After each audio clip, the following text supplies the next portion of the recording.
last bottle of the Egregio. I've been saving it for a special occasion. And what's that? The anniversary of my escape. Astia Vala Femundis. Care to hear the story?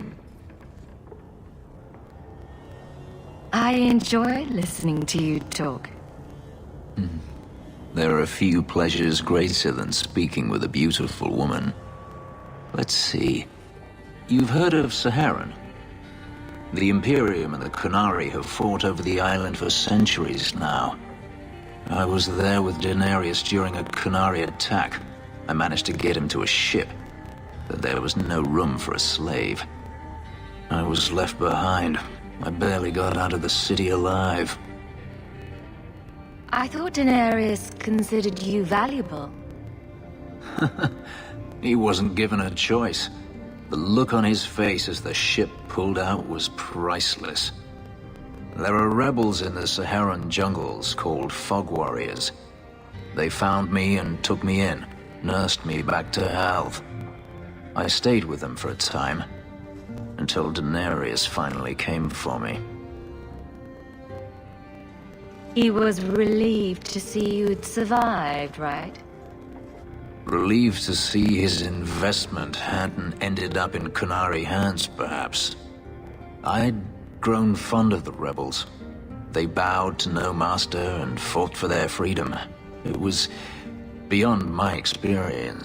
When Daenerys came, they refused to let him take me. He ordered me to kill them, so I did. I killed them all. Once a slave, always a slave. It felt inevitable. My master had returned and this fantasy life was over. But once it was done, I looked down at their bodies. I felt... I ran and never looked back. This can't be easy to talk about.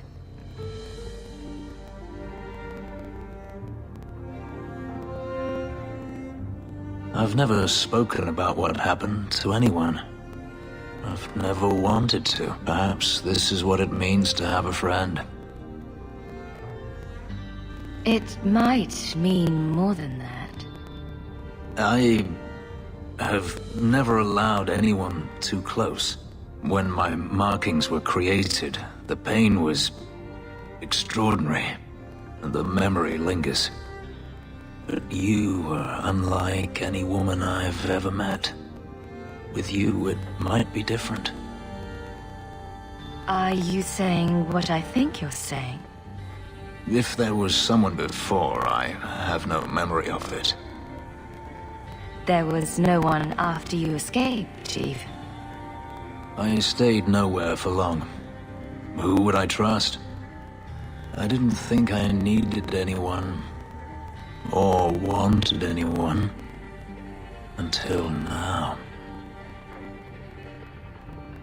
We could find out. On another evening, perhaps. A last toast, then. To the fallen.